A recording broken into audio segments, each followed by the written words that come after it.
Okay, so you're a really young crowd, so probably you're also not that long in your career. So I've been in testing for about 7 years, almost 8 now. 30 years old, and I'm from the Netherlands. I work for a company called Ordina, and we are ahead of change, as it says on the slides as well. So I hope we are. And we're going to talk about testing in 2022.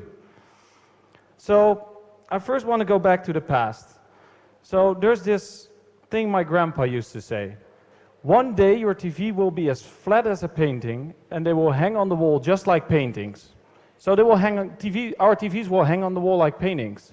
So today that's not weird, but could you imagine someone saying that just when the invention of the television was there, in the year 1955? So my grandpa said that, and actually it's now really true. Samsung brought out this TV, which is like really a painting on the wall, but it's a TV. And my grandpa wasn't a visionary. He didn't do anything with technology. He just worked at a factory. And still he could make this vision. So I'm not saying that I'm a visionary or I know everything. I just know that things are going to change. And that's why I'm here. I want to tell you about what I see as changes that are coming up. So going back to the past. So in 1989, a company that just started was Google. And you think this logo might be wrong? No, this was their first logo. So if you had a really fast computer in 1989, you had a Pentium 2 in it. You had these kind of old-fashioned laptops, which were really heavy, and the battery could go for, if you were lucky, a minute or 30. We would listen to our music on our Discman, and for some people even that was probably not the time. And I saw a lot of people around the same age, so probably we know the Discman. We also remember a phone like that, which was probably maybe the phone our parents first had, like the old Nokia. And this was the smartphone back then. This was a smart pager, to be honest. So that was in the year 1989, and in the year 1998. And what I did back then was play on this, something called a Tamagotchi. So who of you had a Tamagotchi? That's like a lot of people.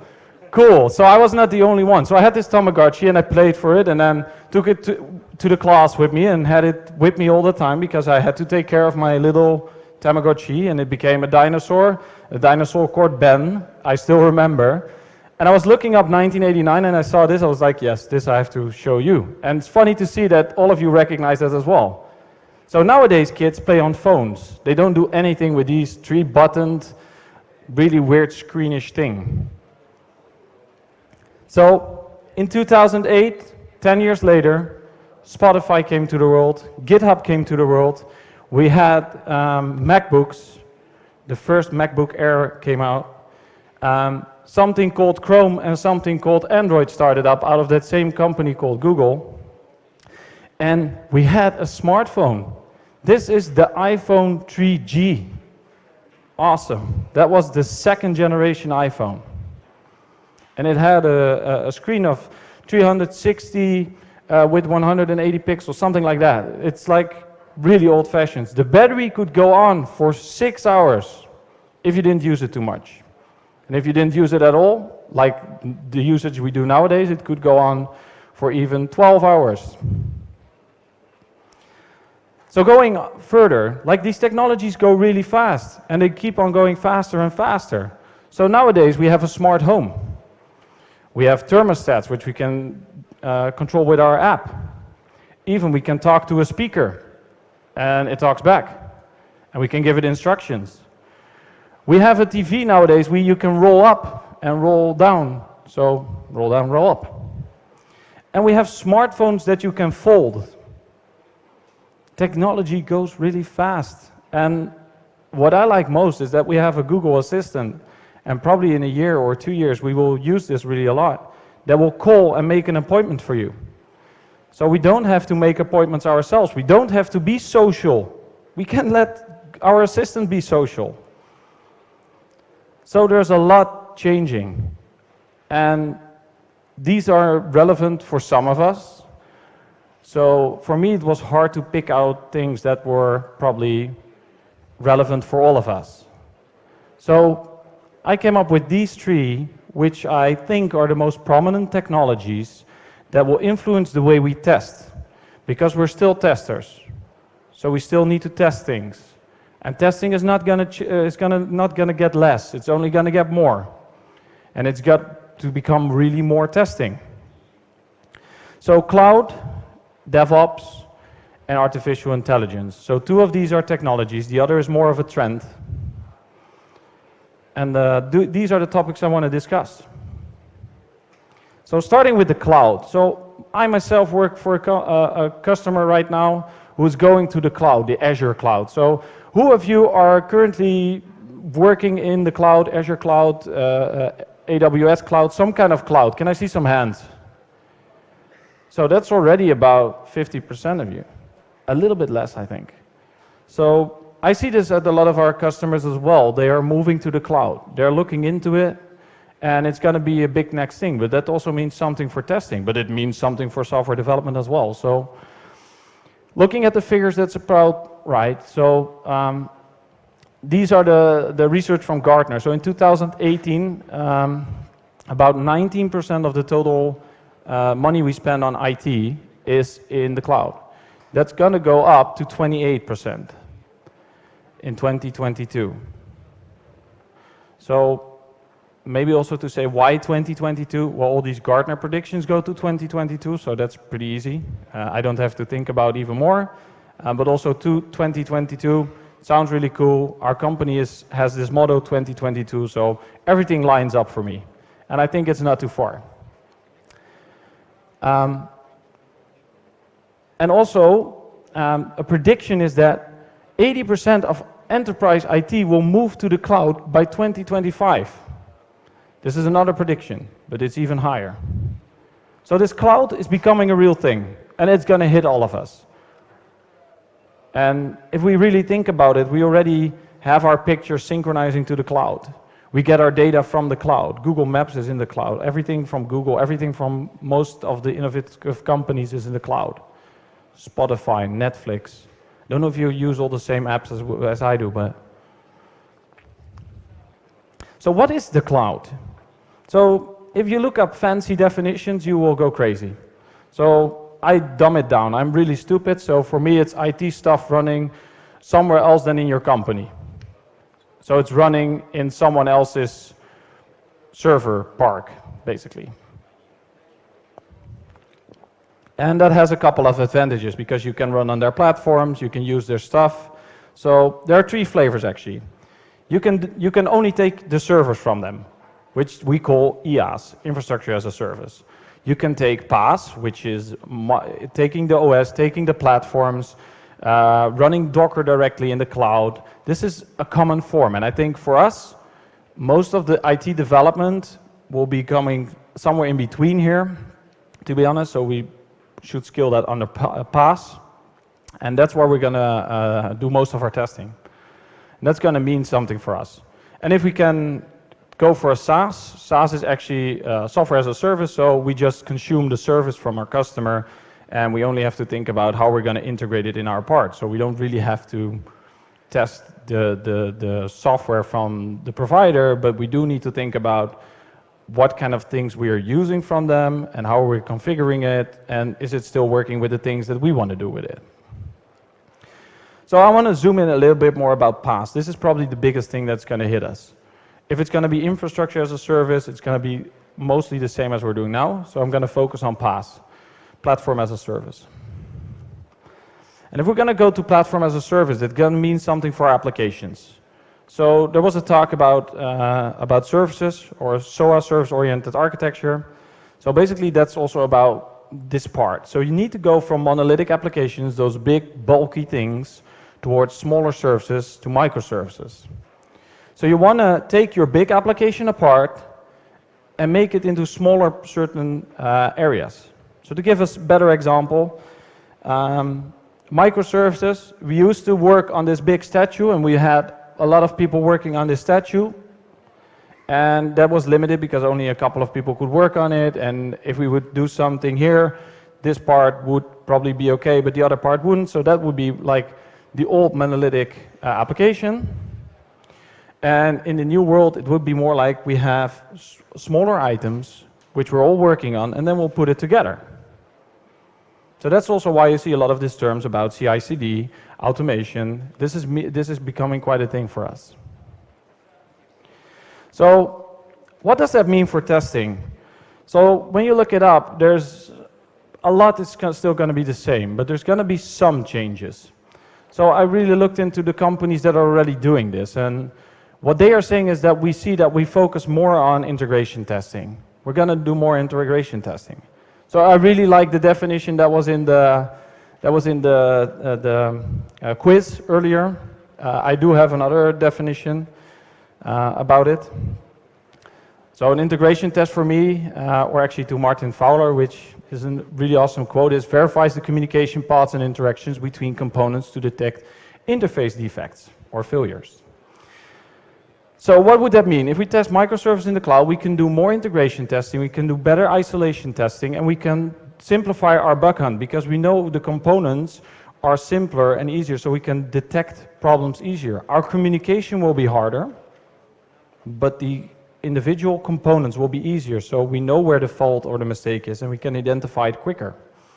So if we look at the traditional testing pyramid, you see that we focus a lot on unit testing, integration testing, and then the integrated or the UI testing. So this is going to change as well. So Spotify now refers to the honeycomb, the testing honeycomb, which is if you read the article behind it, you will see that they say these components, with what we right now test with unit tests and component tests, they will be simpler. They will be easier to understand. So we don't need to write as much unit tests anymore. We'll see that the components are smaller and we can provide them with less unit testing. And that's what they see happening at Netflix, but also at Spotify. So this becomes a little bit less, but we're going to do way more integration testing. And that's also an opportunity for us. We can really stand out in these integration tests. We can help them build. We can do these kind of things. We can do API tests. And we're still going to do integrated tests, but we shouldn't focus on that. And still keep in mind, it's always risk-based. You always want to make sure that even if you're going to do less here, this is still the quickest way to get feedback. So you want to keep doing those. It's not that I'm saying we don't do them. So another thing that's going to become big, because we're going to do more communication, is that we're going to do more other kinds of testing. We're going to do more non-functional testing, to be honest, because we need to make sure that our application works correctly together. So what kind of testing can you think of? Well, one of them is resilience testing. Resilience testing is one of these things where we want to see that communication between applications is running, and then we try to disrupt those and see what happens. So in the talk earlier as well about service-oriented architecture, there came a couple of resiliency patterns like fire and forget, and all these kind of things. Those are things that we need to go in depth in. We need to learn, and we also need to start testing. And that's also what the cloud will help us. So the cloud provides us the means to control things. We can shut down service, we can shut down communication, we can manipulate networks, and even though they have standard load testing in Azure, there's even a tool in the AWS called Chaos Monkey, based on the Chaos Monkey from Netflix, which will do random chaotic scenarios across your microservice structure. So what this will do is this will create problems on all your infrastructure layers to see how your application copes with all these things. And that's why we also need load testing. So we will need load testing to optimize our application logic to improve our software. So we'll become a part of that software development cycle even more. We need to be together on this.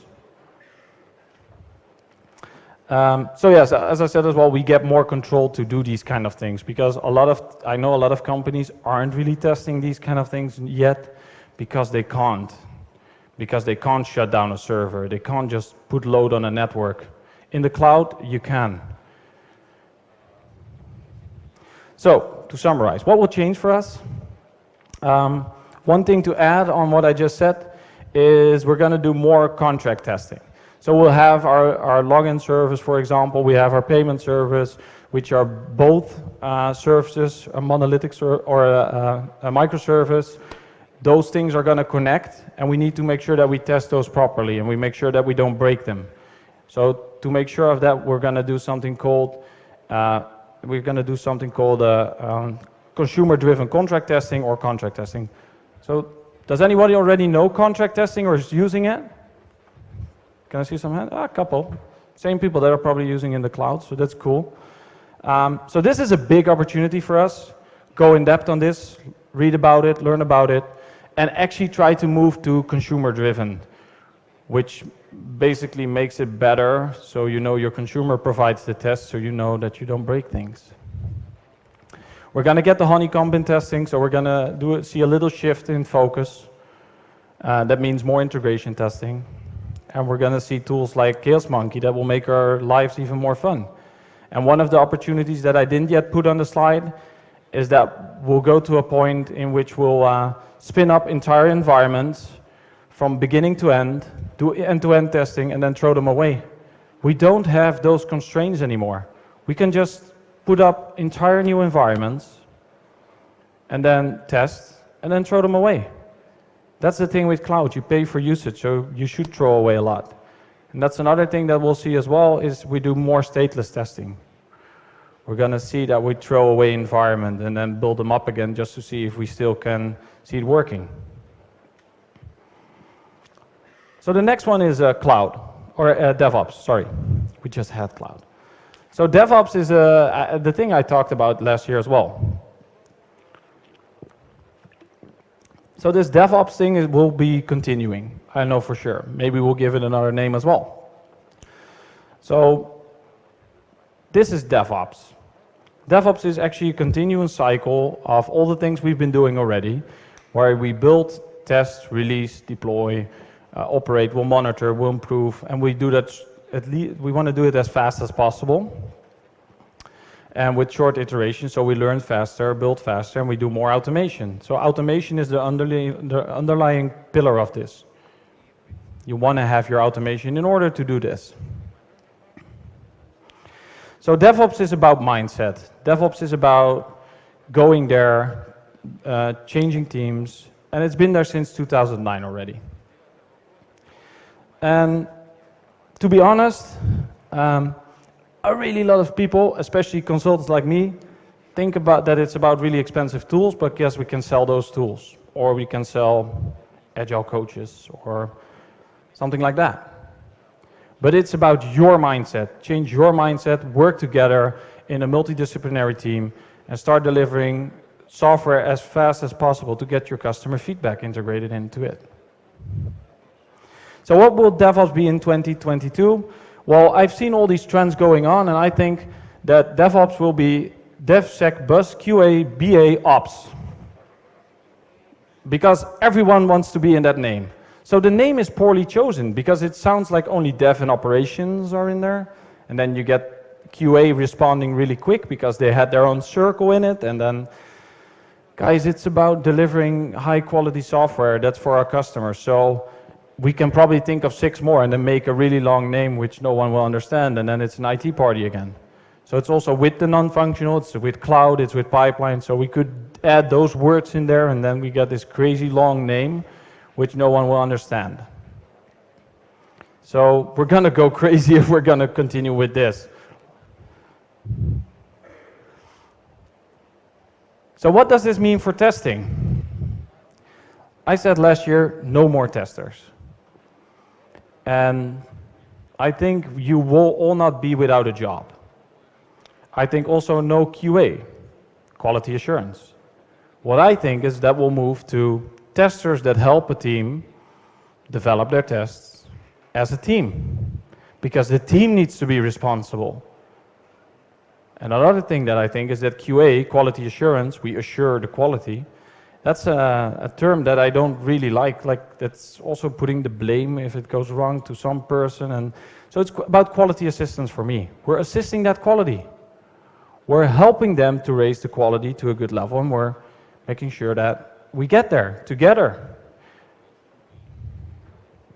So I've seen these as well in a lot of presentations, T-shaped, pie-shaped, comb-shaped. This one I didn't see the comb-shaped, but yeah, we love all these models, and they're a great help to us. But for me, it's important that as a team, you have everything in your team to deliver your software yourself, that you do your automation, that you have the skills in order, and that you learn from each other, so you don't only do testing. So I'm the tester in the team, and my neighbor is the developer in the team, and then we have another who does the operations. Because what happens if someone gets sick, the work doesn't get done, it piles up. So you want to go to shared responsibility. Not shared responsibility only for quality, but also for delivering the value, making sure that security is in order, that everything is there. So we'll shift more from our perspective to the anti-bug spray will prevent bugs from going in instead of finding bugs and then bragging about it. But this has been going on for quite a while. Actually, I think our next task is getting the common, getting a common alignment, making sure that we have a shared vision of what we're going to build, how we're going to build it, and making sure that we get there with techniques like behavior-driven development. And making sure that we're in the refinement process and that we help create the right product and build it the right way. So we need to make sure that we help the team get there. So this will all benefit the quality, so this will also benefit us, because we're all happy when we deliver quality.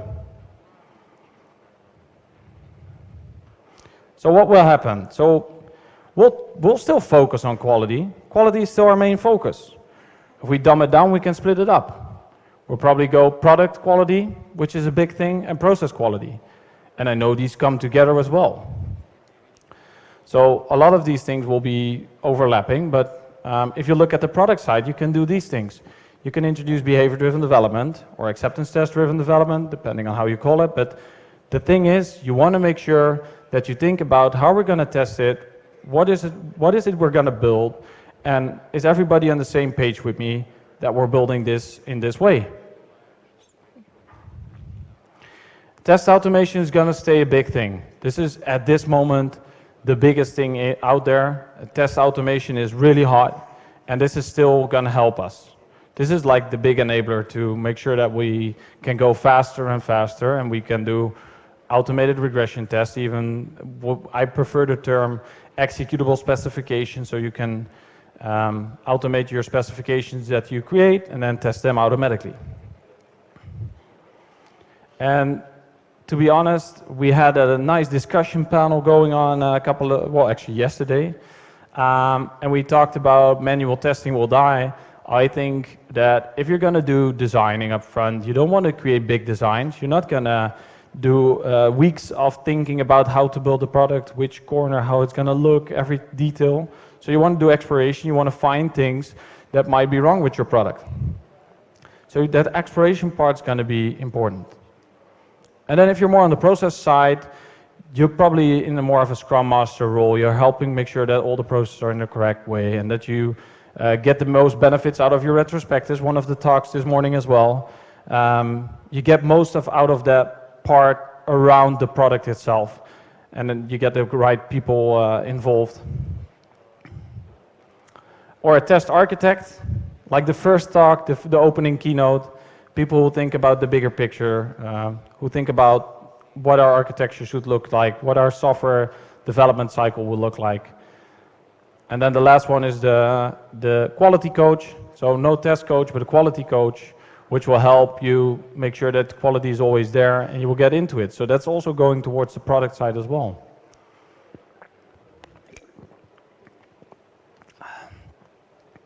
So just a quick question, who of you works in DevOps at this moment? One hand, cool.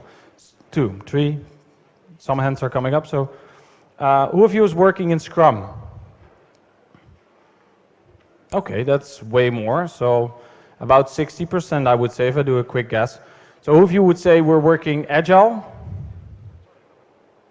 That's about the same people. Okay, so I was just curious what you understand with it and how you would see it. So, cool. So the last part of my talk is about artificial intelligence. And for me, this was the most fun part. Artificial intelligence is this thing that's arising. You hear it quite a lot. We have artificial intelligence even in our pocket with this thing running a Google Assistant. So yeah, AI. And AI is going to replace us all as testers. That's what people say. So what's my vision? So to go to the start. So do people know who this is? No one knows who this is? This is Lee Sedol. And Lee Sedol is really good in a game called Go. So Go is a really old game, the board game, where you put all the white or black dots on it, and then you create you have to get as many of these points as possible. And it's a really difficult game because the number of outcomes is almost infinite. It's really big. So Lee Sedol is grandmaster since the age of 22, or he's almost never been beaten, and actually he's like one of the best players ever. This game has been played for 2,500 years. Lee Sedol, he's outstanding, really good.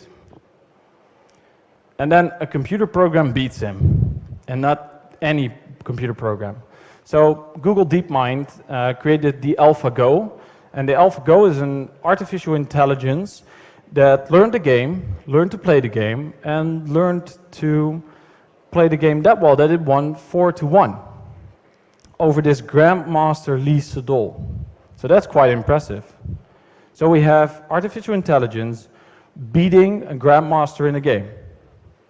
What even is more impressive, so this was in 2016, a year later, in 2017, the program that was developed on and made even better and better was beaten by their own program, which was based on self-taught. So they created the AlphaGo Zero, and the AlphaGo Zero didn't have any, so it basically only learned from the other AI and all the data that's there. It did never have any programming, that never have any things. It was a really self-taught AI system.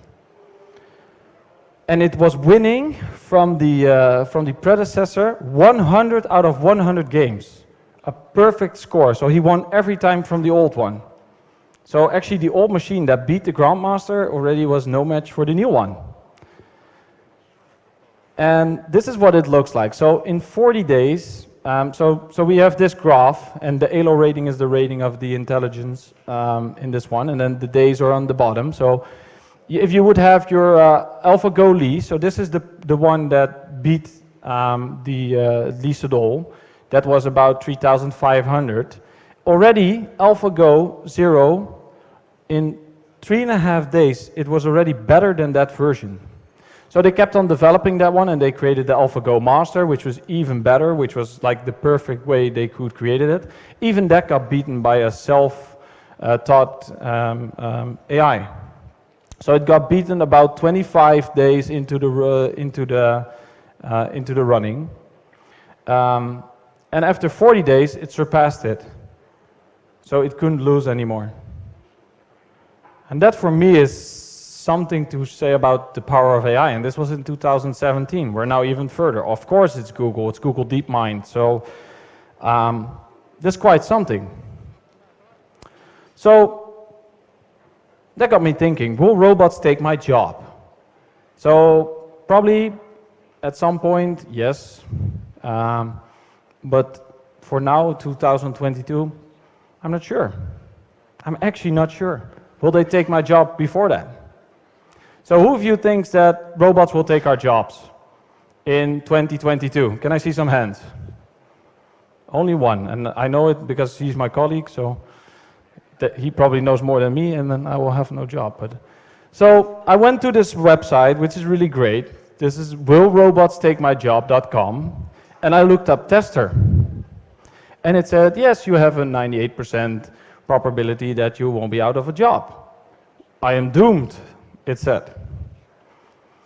Okay, that's got me, that's a good feeling. So it doesn't say when, but it said that it would be pretty quick. So that one said, I don't have a job. So I don't know if people want to change their opinion right now, but you're all certain you will have jobs in 2022 or 2025.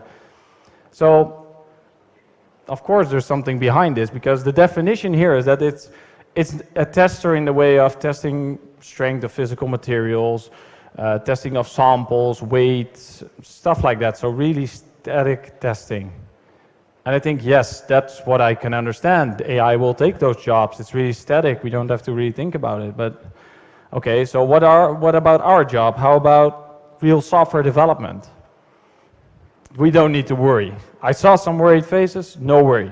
So only 13% chance that it will take our jobs.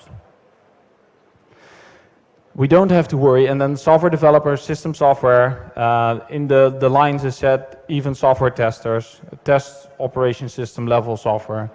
And we actually predict growth until 2024. So we're going to grow, we're going to be even more important. Okay, that's good to know. So robots will not take my job. That's great.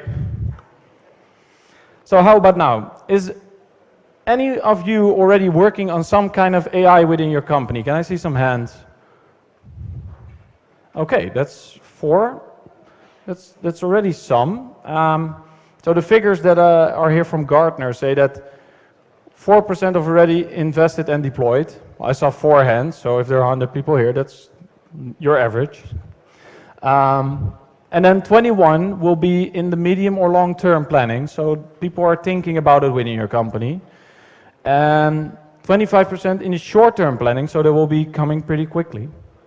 And for 35, it's on the radar, but we don't know what to do with it. And 14% has no interest. I don't know which company that is, but probably they're not that much into software development as maybe the Microsofts and the Googles of this world. But this is a thing that's going to grow as well. So in 2017, about $692 billion was spent on AI. I think if you look at the research, most still by Google, IBM, Microsoft, Facebook, the really big companies, Uber as well, Tesla for the self-driving cars. So that's going to explode until almost 4,000 billion in the year 2022. So that's going to grow a lot. That's going to expand. So that means that we need to start doing something with this as well, as testers, as software developers, even as managers. So luckily there is already some writing on the internet about this. Some people have thought about this. So this one comes from aitesting.org. And they say you can split it in 3 sections. We like to split things in circles and things. So we have AI testing, we have testing AI, and we have self-testing. So AI testing means that we have AI testing our stuff. We have ways of testing AI, and we have AI testing AI, if you would simplify it a bit. So I think that automated test AIs will help us in 2022. And actually, you can start using them already. There are tools, and this is test.ai, which already can help you test. This one helps you test mobile apps. So test.ai is a tool that will help you test your apps. It will emulate it, and it will do actually basically all the actions that it can think of and tries to find things. And then you can run it, and they say it will find bugs for you as really effective as possible. So that looked pretty good. I can't do any demos with them because they're still a bit hold back from the public, but you can become a customer of them, and then you have to pay them quite a lot of money, but they'll run tests for you. And then you don't need your testers, that's what they say. Okay. But I think this tool could be a great help to people that want to do something with testing and testing AI. This one is Test Sim, which is one that does it for mobile websites. And there's one called Advanced IQ, which actually creates test cases for you automatically so you can do them manually. I don't know why you would do that, but it also has the possibility of testing for you, test execution, reporting. And and even going into a stage where you can do things like approval testing. So it will test really a bunch of tests for you and then say, this is wrong with your application. Do you agree or do you not agree? Sounds interesting, and there are a lot of things in here. So this is going to be a thing, and I think in 2022 there will be more available on this subject, and this will be one of our things in our tool set that we'll use. So if you're curious, look it up, try to find things you can try out. They have some promising stuff out there. So testing AI in 2022. So there are some articles to find.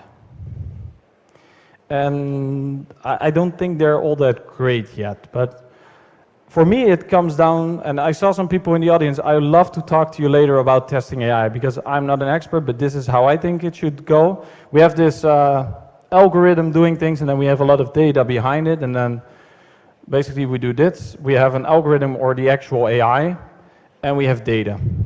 So those are the things you want to test. And you want to test that really properly. You want to put wrong data in and see what the algorithm does, and the other way around, you want to do the right data and see how the algorithm goes overboard with it, so everything goes wrong. So to test AI, we need to be creative. We need to be really creative, because we can't just, if you look at this, we can't predict what it does. So as a user, I'm doing stuff and it can respond. The first try it can do something different than the second time, and the third time it can be really different as well. So how do you do that? So that means that we can't do just a regression test like we did last time, not always at least. So that means that we have to do something with it. I think for the algorithm and the actual AI, you can do the same things. You want to do together with your team, do your unit tests, make sure that you do your integration test, and then when it comes to doing really the data test and the algorithm test on a system, you really have to think about how you're going to test these things.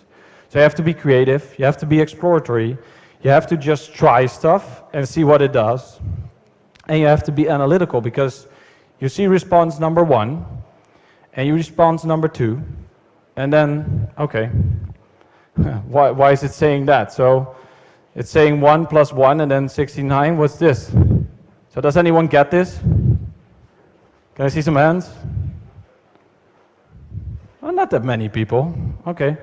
Well, if you're curious what this means, I'll come look me up in the drinks later, because that's the perfect time to talk about this. And besides testing a lot and investigating why the system gives these answers and these things, we have to think about it. And when it's running in production, we really have to monitor it, because, you know, the best testers are always our users, because they do things that we never designed it to do. So yeah, this is gonna be legendary. It's gonna be awesome. This is gonna be the age of testers, and I think at this point, when we get to this, testing is gonna be more important than ever. So this is a good future for us. And that's also when I come to this, because you just put your things online and you think, well, everything will be great. So Microsoft is not a small company, and they had this bot online, the bot called Tai. I don't know if anyone knows the story, but so they put this teenage girl bot online, so she should represent a bot of a girl between 18 and 24 on Twitter and respond like a girl that age does.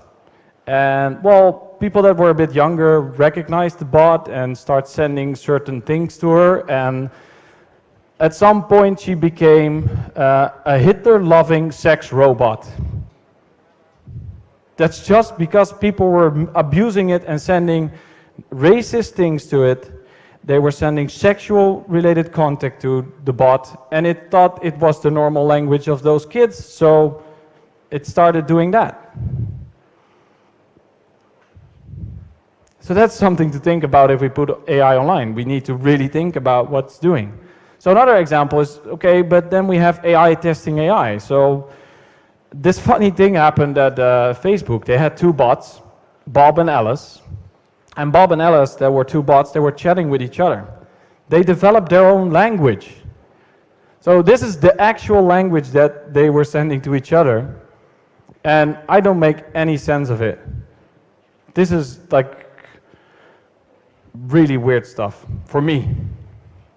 Maybe you understand, but so they had to put it offline because it gets scary when two AIs are making up their own language, and it was actually executing some things. So we have one AI on the other hand, one AI on the other hand. They start talking normal English, and then after a couple of hours, they create their own language. That sounds like that sounds like this to me, or this, like Skynet. That's scary. And they said it's nothing to worry about, but it shows the potential of AI. It starts going out of the boundaries we thought of at the beginning. So you're gonna be our generation of Avengers. You're gonna stop Ultron, or you're gonna be the Arnold Schwarzenegger. You're the line of defense. If we test this properly, we can really do it. Elon Musk is afraid of this. And Elon Musk, he's not afraid of a lot because he wants to go to the moon, he wants to drill things in the moon, and then he wants to create a camp there, and he wants to put Teslas up there. This guy is full of ideas, but he's afraid of AI. And the more I've been reading about AI, the more I think he's right. Because at some point, if this thing goes self-creating lines, creating his own code and going on the internet and seeing the bad things we put on there, and it's going to evolve and evolve, and it's going to expand its own opportunities, maybe even when we have quantum computing, when it has so much processing power, it's going to be a thing. So, no worries. Don't be afraid. It's not going to happen yet, so no Skynet at this moment. But think about it. AI is going to be a thing. And I really don't know exactly what AI will do for us, but I know in 2022 a couple of things will happen. Humans will test AI. We're going to test these AI things that we're creating, and mostly it will be chatbots or a form of that. Maybe people are in the car industry will do something with self-driving cars. But I think mostly it will be a version of chatbots and assistants and things we hook together.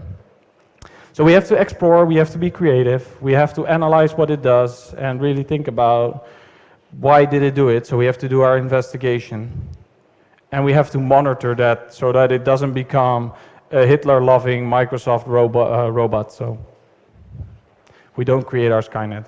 So AI will start testing us. So if we as humans create software, AI is going to help us. I know GitHub is working on a bot that's actually helping coding right now. So if you're coding and you're making mistakes, it will on the fly repair things for you. So that's also a thing that will help you become or create better quality. So AI will assist us create better quality software faster and help us do the boring things more easily.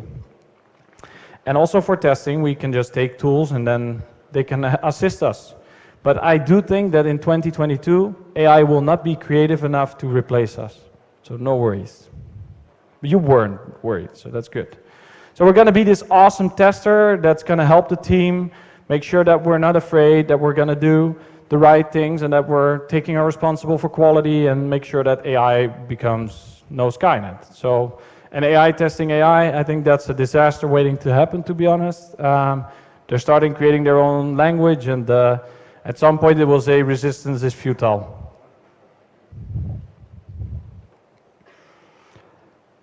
So to summarize, my crystal ball for the future of 2022 is that, to be honest, I've been in software testing for 7 years, and in 7 years, actually the same lessons still go in the main conferences. There's been some changes, but the general things are still the same. But I do think that this is something that's happened. We used to work in this world where we did changes slower, quarterly, monthly, yearly, it was slower. We did that on the waterfall. Waterfall was our good practice to do that, and then we discovered, well, that's not that good. So we moved more to Agile Scrum, and Agile Scrum enabled us to think, okay, we should do this more weekly. We should do this faster. And then we started doing actually releases in every 2 weeks, weekly, and even faster. And some people are still at this point getting to here, and that's not a problem because it doesn't matter where you are in this evolutionary skill. I think actually most companies are still in this, and then the next part will be that DevOps where we maybe dreamed of, and it will be more about daily releases, daily things putting live, and just running your pipeline from a code change towards production and monitoring the change if everything will happen on the right way on a daily basis. And if we want to go even faster and respond on the moment, so maybe on the second, it will be AI that will do that for us because we can't do that quickly. We're awesome people, but we're humans, and I think AI will assist us with that. But it's really necessary if you want to do that. So, and then for testing, well, we used to do a lot of manual testing. We're moving to test automation. So not only test automation, but that's added on the manual testing. And I think AI will assist us at some moment to make sure that if we do changes faster, that we can do it even faster with testing, because test automation is still automating the tests we thought of and we have to think of, and at some point we want AI to think those out for us so we don't have to spend time on that and we can do it really faster. So what will change? Faster changes means smarter test automation, or actually real test automation, smarter testers, and to give you a part of advice, broaden your horizon because things are going to change. And if they're not changing in 2022, it's going to be 2025 or 2028. Then we're 10 years further and we have foldable phones and we have probably watches which we can swipe out and we can project on the wall really easy. So keep working together, because there's one thing that's important for me: quality is not your problem or your thing, it's the team's thing. So keep working together and everything will be all right. And don't forget that everything that we test and that we put time in should deliver value or mitigate risks. That's a lesson from ages ago. When I started, that's the thing that I heard, and we shouldn't forget that. We're going to be awesome testers. We're going to be this awesome team. And I want you to take that with you. Ask questions later when we're having drinks. There are a lot of speakers there as well. Challenge them. Think about the things you heard at this conference. Think about what you've learned here. Start doing it, start changing it, and tell your success story next year on this stage. And inspire other people to change. Thank you.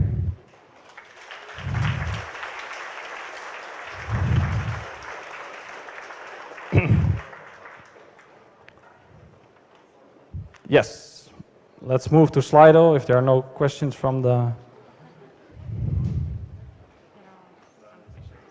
there are some questions.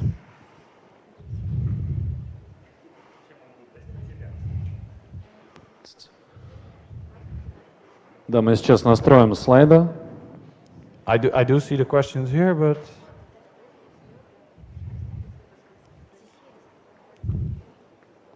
So I'll just start with the questions then. How will lead microservices in the cloud lead to simplify bug finding? This seems like testing becomes easier and at the same time more integration testing. Okay, these are a couple of questions in one. So let's start with the first one. How will microservices lead to simplify bug finding? So that's actually a really good question, because what I think is that if we have less code, or actually less code that actually does the functionality, we can check it quicker and we can look up things that go wrong quicker.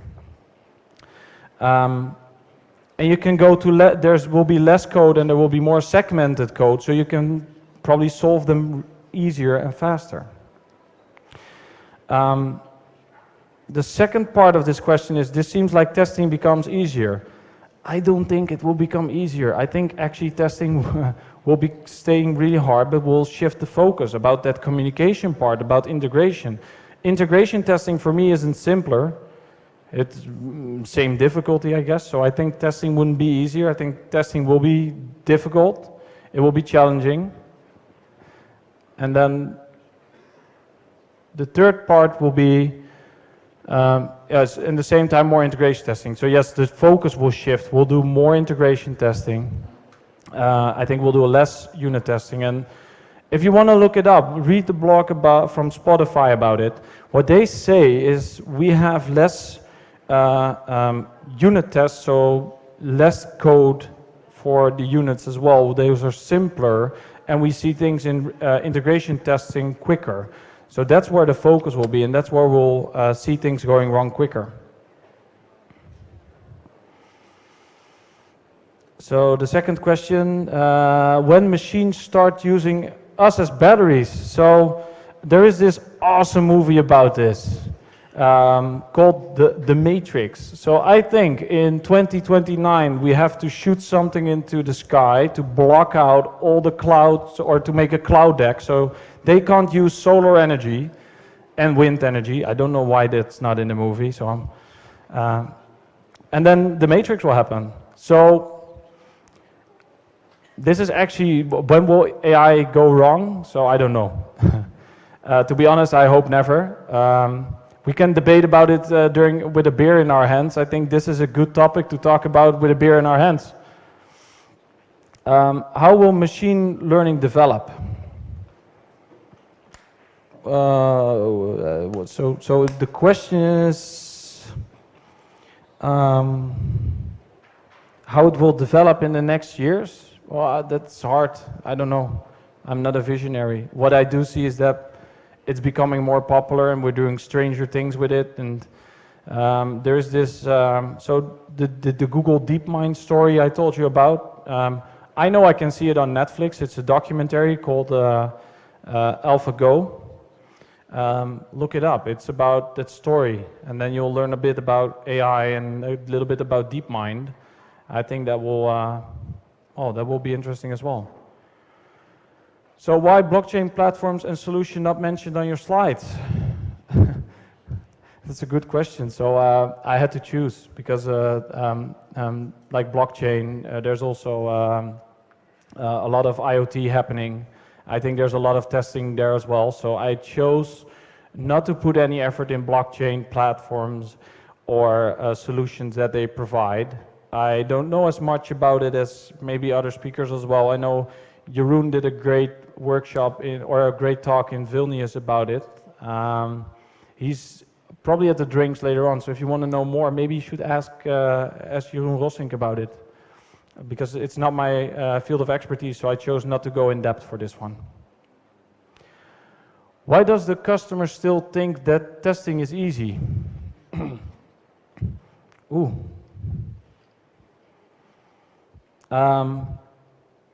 So have you ever shown your customer how hard some tests are? And it's actually like, I think performing one test that you can just do is easy, but testing a product really well, that's the hard thing. And you should invite your customer or people that are asking why is it so hard then. You want to maybe ask them to think with you. Try to test it yourself. Try to do a complete answer and a complete thing, and try to make this product perfect. Try to test everything you want, and then you come to testing is hard. I think testing is easy. I think that's a real understatement, and you should show your customer that it's really hard. What about robots for manual testing? Oh, and it's gone. Robots for manual testing, I don't know. I think that's like the AI doing that right now. So AI that we currently have will do your manual tests. So that will do your testing for you and do those things that we can just click, click, click, click, and it will do that. But it's not sufficient yet. It's not creative. It's not creative as us. And I think it will take a large piece of work for us, but not everything. So is Black Mirror our future? I don't know. There are so many episodes of Black Mirror. I don't know which one you mentioned, but I know for sure that let's talk about it. We have these drinks coming up, and we can talk about these episodes, the things that you've seen about AI, about cloud, about wherever you saw, and we can discuss those, because I'm really curious what you guys think as well. Because this is my very best shot at the future. You might have a different view, so let me hear about it to make this presentation better and better. This was version 1.0, so let me reschedule and make version 2.0. So those were the questions. If there are more questions, come look me up at the drinks. And again, thank you for your attention and staying so late. Да, друзья, больше аплодисментов. Geoffrey, Thank you for your speech. Let's present for you. Thank you.